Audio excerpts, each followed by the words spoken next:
Hello, magandang umaga po sa inyong lahat. Ito nga ulit si Jude, ang inyong California Pinoy Nurse Gardener.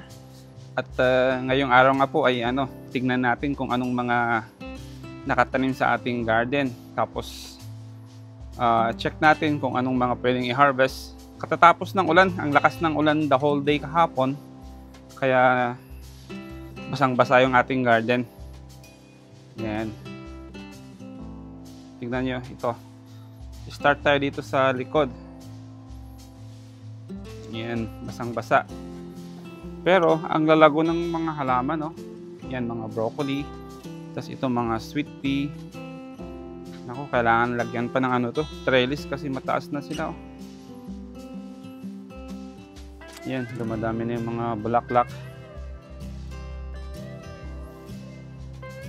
So itong bed, 6x3 by 2 by 2 feet. So dito meron tayong mga mga onion. Ito mga onion. Tapos may mga ibang garlic. Ito garlic yung mga to. Ito yung mga na sobrang garlic cloves na nilagay na lang natin dito kasama ng mga onions. Hanggang doon sila. Yan. Tapos syempre, kasama nila yung mga bell pepper. Yan. Ito mga medyo hinog-hinog na yung mga to.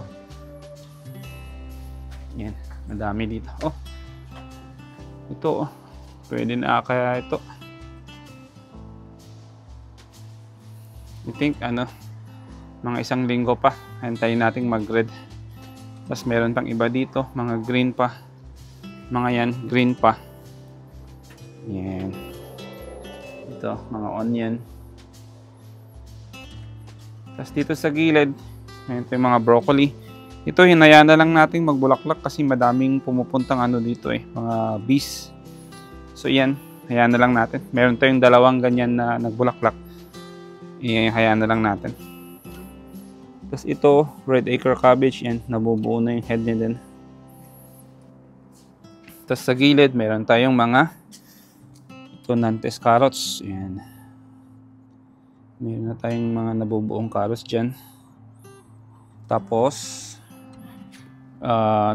red beauty radish. Yan. Yan, meron na siyang doon. Yung iba meron ng nabubuong radish. Tapos nag-bolt na siya.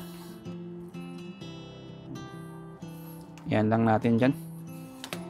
Okay, so next naman, ito sa kabila, meron tayong mga bagong tanim na mga carrots. Yan. Antayin lang natin lumaki konti, tas 18 natin. Meron pa tayong mga dito, broccoli, tapos cabbage pa dito. Yan.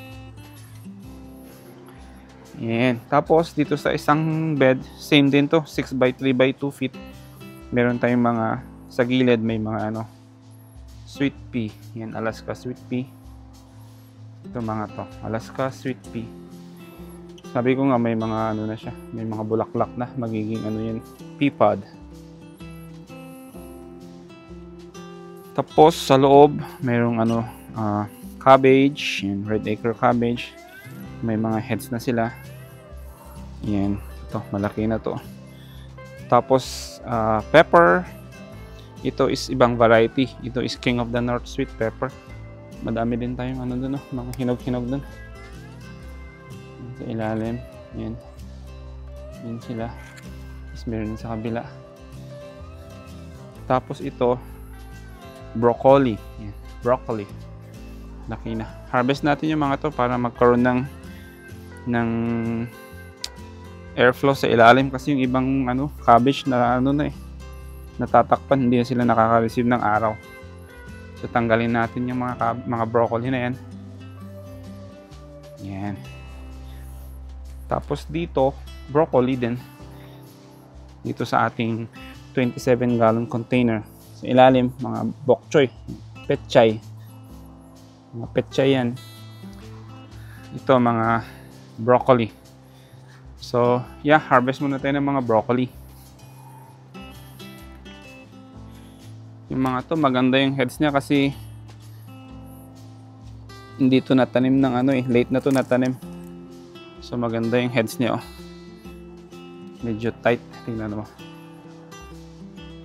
Hindi tulad ng mga previous harvest natin na mga buhaghag. Tapos putulin na natin para, sabi ko nga, magkaroon ng airflow. Tapos para masinagan ng araw. Kasi hindi nasisinagan ng araw yung sa baba. Ayan.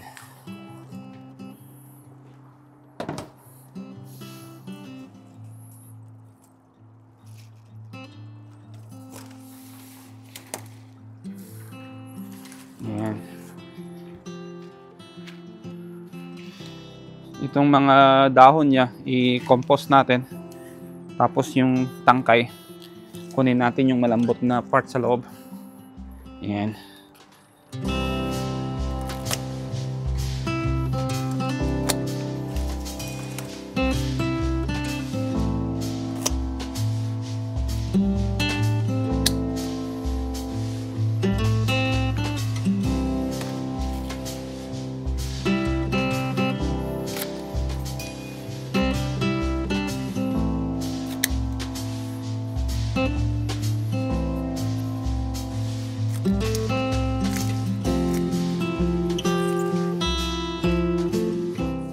So yan na, sinasabi ko, at least na-expose na itong mga cabbage natin.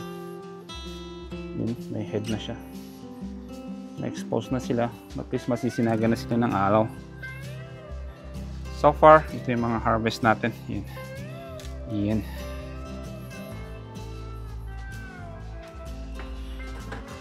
Tapos mamaya, linisan natin yung mga to. Kunin natin yung soft part niya para makain. So next naman dito, meron tayong mga cilantro. Nagsisilabasan na sila. Mga cilantro yung mga to. Yan. Tapos ito, mga rainbow carrots. Ito yung tinin natin ng previous video. At least lumalaki na sila, oh. Yan, lumalaki na, oh. Yan, carrots. Ito, mga to, garlic. Silver white. Yan. Soft neck.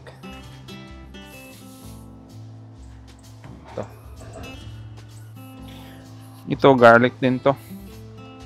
Yan. Same variety lahat ng garlic. Silver white.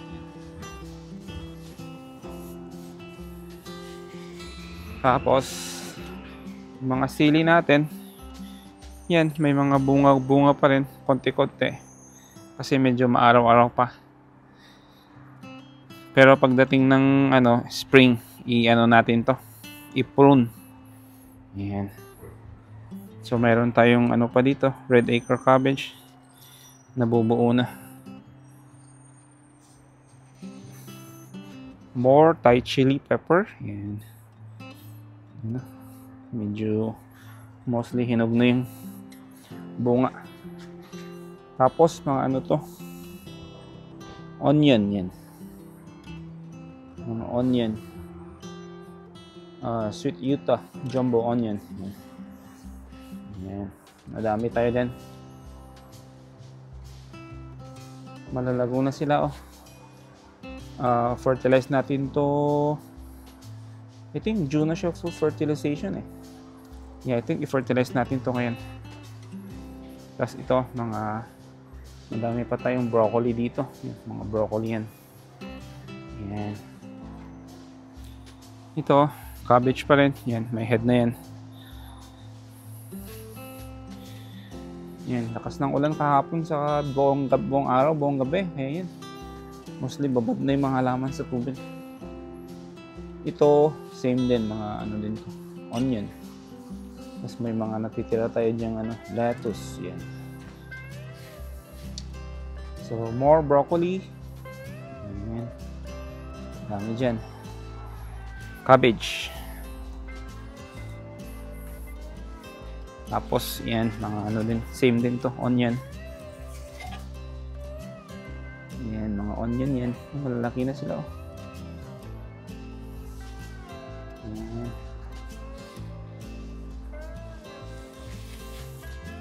Next is ito. Cabbage din to. Malaki na yung head niya.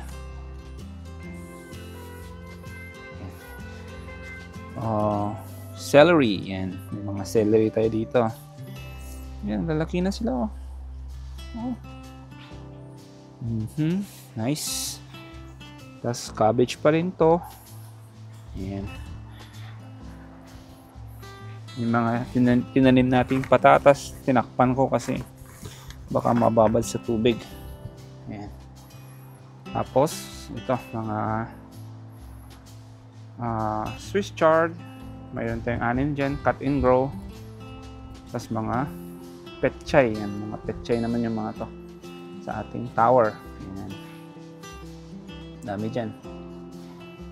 Tapos mga ano to, lettuce, romaine lettuce. Ayan. Mahangin-hangin. Lamig. Ayan. Tapos dito, mga ano to, mix lang onion saka garlic. There you go. Ayan. Onion, garlic. Pero itong garlic, ano to, hardneck garlic to. Ito yung galing sa ating harvest last year. Ito yung mga tinabi natin pangtanim sa garden. Tapos dito sa side, mga jalapeno, and then mga Thai chili peppers. Ayan. Ayan, mga Thai chili peppers. Mahangin.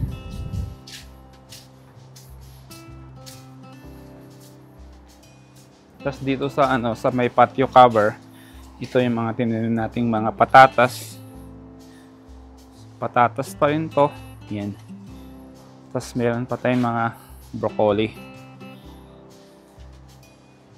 Yan, mga broccoli ito. I think kunin na rin natin to. Yan. So may mga side shoots siya. Yan, mayroon pa dyan. Hayaan lang natin dyan.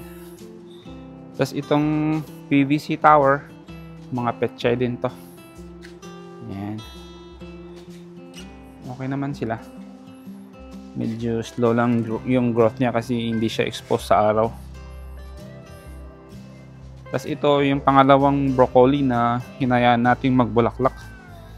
Kasi ng isang madaming pumupuntang bees. Gustong-gusto ng mga bees yan. Yan lang natin dyan. Tapos next, mga kale. Ayan lang muna natin lumaki yung iba bago natin i-harvest. Kasi kaka-harvest natin to mga 3 days ago eh. Ayan, kale. Tapos broccoli yan, mga side shoots na lang to kasi na-harvest na natin to. Side shoots. Tapos yan, mga kale din. More kale.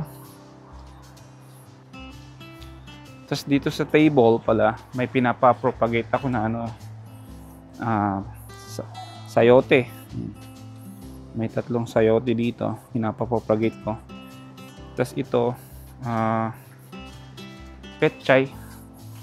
Pangtanim to sa harap pag nalinisan na natin, saka pag na-fix natin yung bed sa harap, doon natin ilalagay itong mga petchay.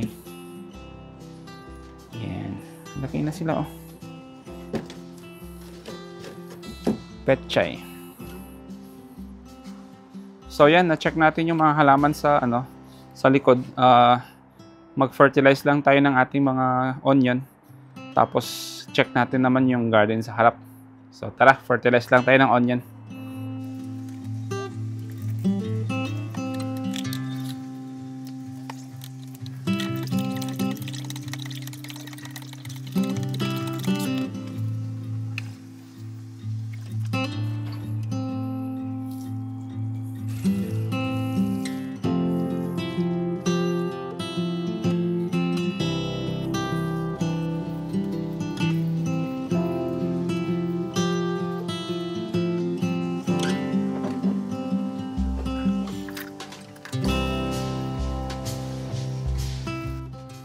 So yan, tapos na tayong mag-fertilize. Itong mga onion, kina-fertilize ko to minsan sa isang buwan. Tapos once na nag-start na silang mag-bulb, itigil ko na yung pag-fertilize. Tapos yung mga garlic naman, start na tayong mag-liquid fertilize next month. Yan. Tapos tara sa harap, check natin kung anong mga nandun. So dito sa harap, meron tayong mga broccoli. Yan, puro side shoots kasi lahat dito na-harvest na natin. So, puro side shoots na lang yung mga yan. Tapos, siguro bukas or the next day, tanggalin natin lahat yung mga broccoli kasi gagawa tayo ng garden. Kaya tayo mayroong mga garden soil dito. Saka chicken manure kasi gagawa tayo ng in-ground garden. Tapos itanim natin yung mga kung nakita nyo yung mga maalala nyo yung mga petchay sa labas, mga seedlings, yan itanim natin dito, gagawa tayo ng in-ground garden. Yan, tapos yung nandun sa likod, yan mga garlic, yung mga yun, meron tayong 2 beds ng garlic. Ayaw kong pumunta rin kasi katapos nga ng ulan, basang-basa pa yung soil. Yan, basang-basa pa. So yan, meron tayong dyan, 2 bed ng garlic. Tapos check nyo sa susunod na video, tanggalin natin tong mga broccoli, tapos gawa tayo ng in-ground garden dyan. Tapos dito meron tayong mga dyan, mga cabbage. Yan, 6 na cabbage sa harap naman to. Katatanim lang natin to mga 2 weeks ago. So 6 na cabbage, tapos meron tayong 6 na dito, curly kale. Yan, mga curly kale. Tapos syempre yung mga tulips. So far 4 pa lang yung mga nagbulaklak. Yan, ganda siya.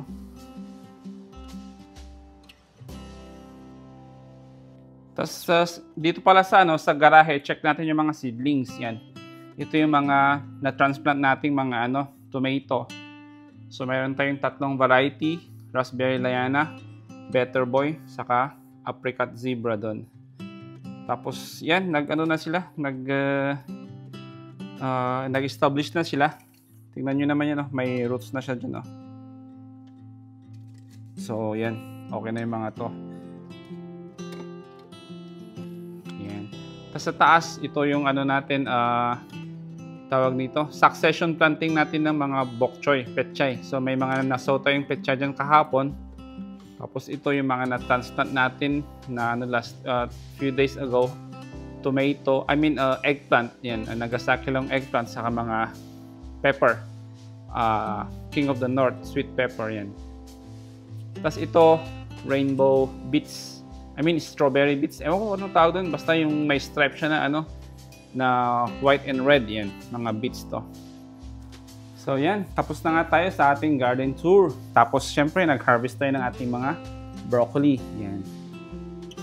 Tapos yung mga tangkay niyang yun, linisin natin mamaya kasi yung soft part dun is masarap yun parang chayote. Yan. So linisin natin mamaya. So yun na nga, tapos na tayo mag-garden tour, mag-harvest, mag-fertilize. Tapos na-check natin yung mga iba't ibang halaman sa garden, yung mga seedlings natin sa garahe. Yan. So, yun muna for now. And again, maraming salamat po sa mga nanonood, sa mga nag-subscribe, sa mga sumusuporta sa aming channel. Maraming salamat po sa inyong tulong para lumago ang aming maliit na channel. Yan. So, I hope nag-enjoy kayo sa aming mga videos, and kung may mga recommendation kayo, i-click nyo lang sa comment down below para ma-address natin. Yan. So again, salamat po sa inyong lahat, and bye for now. Kita-kita tayo sa susunod nating video, yung yung paggawa natin ng in-ground garden bed saka pag-transplant ng mga pechay seedlings. Yan. So okay, bye for now. Ingat po kayo palagi. Okay, bye!